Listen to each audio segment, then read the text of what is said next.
बात नए भारत की, जहां बदलावों की ऐसी आंधी आई जिसकी साक्षी पूरी दुनिया है।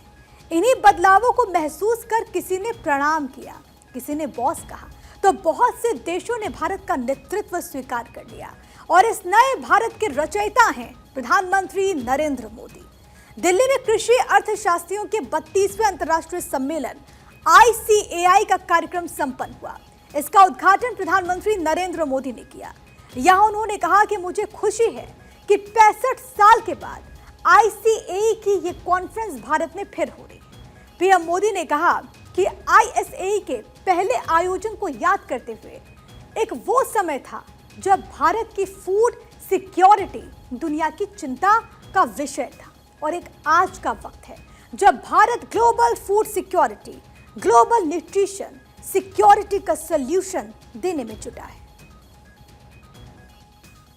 पिछली बार जब ICAI की कॉन्फ्रेंस यहां हुई थी तो भारत को उस समय नई नई आजादी मिली थी। वो भारत की फूड सिक्योरिटी को लेकर, भारत की एग्रीकल्चर को लेकर एक चैलेंजिंग टाइम था। आज भारत एक फूड सरप्लस देश है। आज भारत दूध, दाल और मसालों का सबसे बड़ा प्रोड्यूसर है। Bharat food grain, fruits, vegetable, cotton, sugar, T, framed fish, इनका दूसरा सबसे बड़ा प्रोड्यूसर है।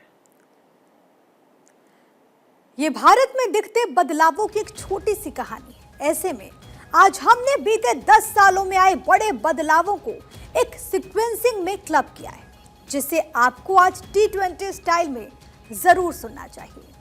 जहां सबसे पहले बात भारत के मुकुट यानी कि जम्मू कश्मीर की। मोदी सरकार में जम्मू कश्मीर को एक नई पहचान मिली। अब दुनिया भर में made in Kashmir cricket bat धूम मचा रहा है। कश्मीरी विलो बैट्स ने अपनी क्वालिटी से वैश्विक पहचान हासिल की। ये बैट्स कश्मीर की स्थानीय अर्थव्यवस्था और समृद्धि परंपराओं में एक इंपॉर्टेंट कंट्रीब्यूशन दे रहे हैं। मोदी सरकार की मुरीद संयुक्त राष्ट्र महासभा UNGA के 78वें सत्र के अध्यक्ष ने की मोदी सरकार के प्रयासों की तारीफ। 800 मिलियन लोगों की गरीबी से बाहर निकालने पर भारत की तारीफ की। डेनिस फ्रांसिस ने भारत के मोबाइल फोन और डिजिटल बैंकिंग सेवाओं की भी तारीफ की। डेनिस फ्रांसिस ने भारत की टेक्नोलॉजी और इनोवेशन की प्रशंसा की। बीते सालों में भारत का GST कलेक्शन भी बढ़ा है।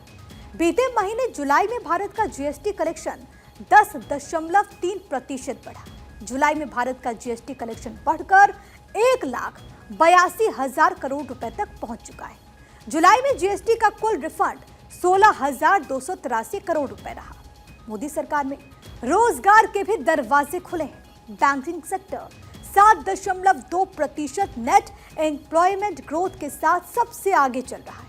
बैंकिंग, वित्तीय सेवाएं और बीमा क्षेत्र में हायरिंग का सिलसिला जारी है। टीम लीज सर्विसेज की रिपोर्ट में जानकारी सामने आई। मोदी सरकार में आया UPI अब दुनिया में छाया है। UPI ने लगातार तीसरे महीने 20 लाख करोड़ का आंकड़ा पार किया। जुलाई में कुल 20,64,000 करोड़ रुपए का लेन देन हुआ। बीते साल इसी टाइम फ्रेम में हुए लेन देन से ये 35% ज्यादा है। UPI ने 14.44 बिलियन का ट्रांजैक्शन वॉल्यूम दर्ज किया, जो कि बीते साल के कंपैरिजन में 45%, 45% ज्यादा है। ये आंकड़े national payment corporation of India की तरफ से जारी किए गए। इसके साथ ही मोदी सरकार में तकनीकी भी आगे बढ़ी है। तकनीक में तरक्की हुई है। भारत मेटा AI के उपयोग के लिए सबसे बड़ा बाजार बन चुका है। सोशल मीडिया कंपनी के एक सीनियर एग्जीक्यूटिव सुशांत ली ने यह जानकारी दी। इसी के साथ मोदी सरकार में कनेक्टिविटी भी मजबूत हो रही है। मोदी कैबिनेट ने 8 हाई स्पीड रोड कॉरिडोर परियोजना को मंजूरी दी। 50,655 करोड़ की लागत से 8 हाई स्पीड रोड का निर्माण होने जा रहा है, जो कि 936 किलोमीटर लंबा राष्ट्रीय हाई स्पीड रोड कॉरिडोर होगा। अब बात इंटरनेट की भी कर लेते हैं। मोदी सरकार में इंटरनेट की पकड़ गांवों तक पहुंच रही है। भारत के 95.15% गांवों तक इंटरनेट पहुंच चुका है। 6,44,000 गांवों में से 6,12,000 गांवों में 3G, 4G इंटरनेट पहुंच चुका है। डिजिटल इंडिया पहल के तहत टियर 2, टियर 3 शहरों के साथ गांव में भी इंटरनेट की मजबूत पकड़ देखी जा रही है। ये जानकारी टेलीकॉम मिनिस्ट्री ने साझा की। वहीं चिकित्सा क्षेत्र में भी मोदी सरकार ने क्रांतिकारी फैसले लिए। आयुष्मान भारत के तहत जून तक 29,000 से ज्यादा अस्पतालों को इसमें लिस्टेड कर दिया गया। लिस्टेड अस्पतालों को आयुष्मान भारत पीएम जन आरोग्य योजना के तहत जोड़ा गया। ये जानकारी केंद्रीय स्वास्थ्य मंत्री जेपी नड्डा ने सदन में दी।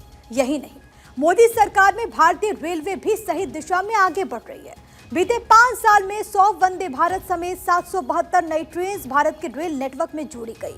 रेल मंत्री अश्विनी वैष्णव का कहना है कि यात्रियों के लिए रेलवे ने सुविधाओं को बढ़ाया तो वहीं गुणवत्ता में भी सुधार किया।